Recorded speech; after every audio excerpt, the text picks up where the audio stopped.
There are kings and queens of England we've all heard of many times. Henry VIII, Elizabeth I, probably Richard III. But what about Henry VI, who had a special connection to this area in the mid-1460s, a time of turbulence as ever, and plague?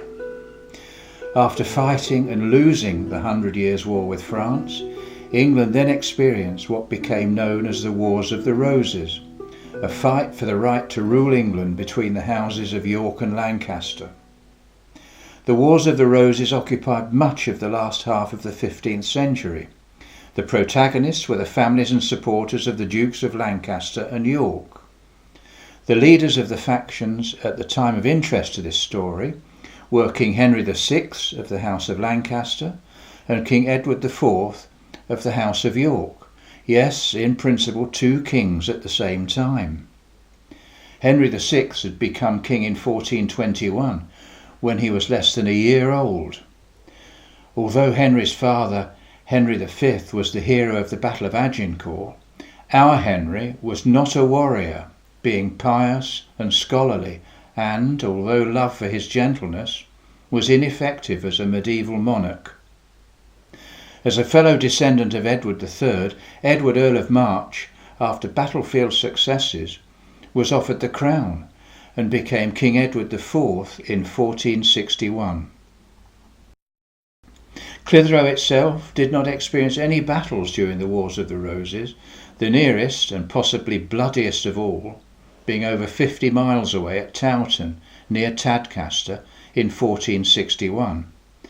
Here the Yorkists were led by the newly crowned King Edward, the 19-year-old son of the late Duke of York, recently killed at the Battle of Wakefield. Despite the resounding defeat of the Lancastrians at Towton, rumblings of Lancastrian support continued in the north of England. Finally, in 1464, the two sides came to blows at the Battle of Hexham, at which the Lancastrians were again soundly beaten. The Yorkists showed no mercy and beheaded the whole of the Lancastrian military hierarchy here in Hexham Marketplace. King Henry VI was not actually at the Battle of Hexham, but was a short distance away at Bywell Castle. The Yorkists, hoping to capture the king, galloped to Bywell, only to find that he had fled, leaving behind his coronated helmet. This was subsequently presented to Edward IV. For the next year, Henry lurked around the sparsely populated and moorland countryside of the north of England, moving from one safe house to another. Meanwhile, his wife, the unpopular Margaret of Anjou, was beavering away in Scotland and France, hoping to regroup support for the Lancastrian cause with the aim of restoring Henry and their son to the monarchy. During his wanderings, Henry spent some time at Muncaster Castle in Cumberland. As a memento of his stay, he gifted the Pennington family a glass drinking bowl, which can be seen there to this day. Legend has it that Henry promised the family a prosperous future so long as the bowl remains intact. The Penningtons still own the thriving Muncaster Castle, and the bowl is known as the Luck of Muncaster. Henry was obliged to keep moving to avoid capture, and his wanderings led him on to spend time with the Pudsey family at Bolton Hall in Bolton-by-Bowland in the Ribble Valley. We have memorials of his stay there too, in that he is said to have divined a well. The well is still there and is known as King Henry's Well, now a listed monument. It is on private land but can be seen from a public footpath through the estate. It is said that the design of the tower of the village's 15th century church was influenced by Henry VI.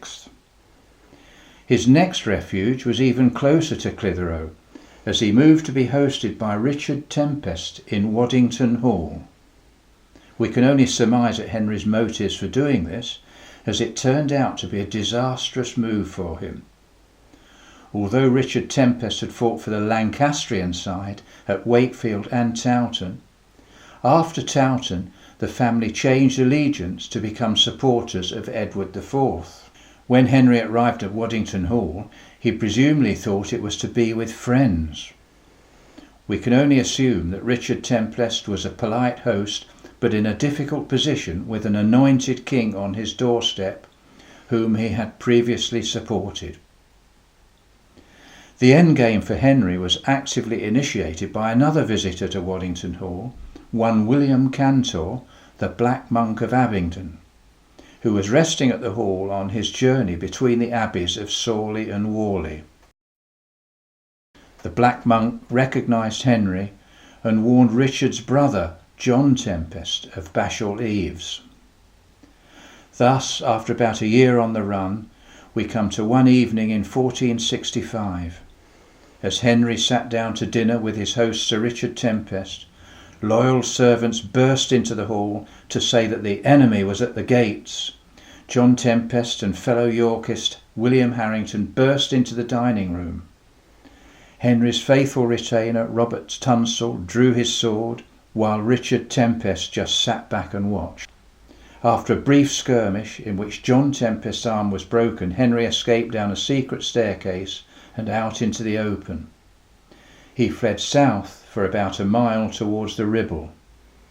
It was to be the last free mile of his life, across fields and down through the woods to Brungerley Hippingstones.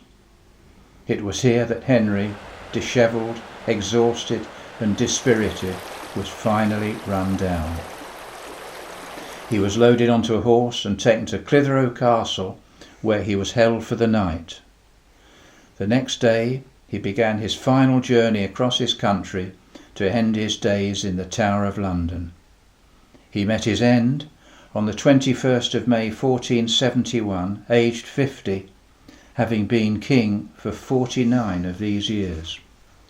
On a wall of Clitheroe Castle there used to be a plaque commemorating the king's stay, but its whereabouts are presently unknown. And to end our story, it is of interest to note that the Hippingstones are still there, near where the present Brungerley Bridge stands. They are revealed occasionally when the river is very low. But of this sad little episode in the Wars of the Roses there is nothing here to remind us. No board, no blue sign, no memorial. So when you are here, please do spare a thought for Henry and his last desperate flight for freedom.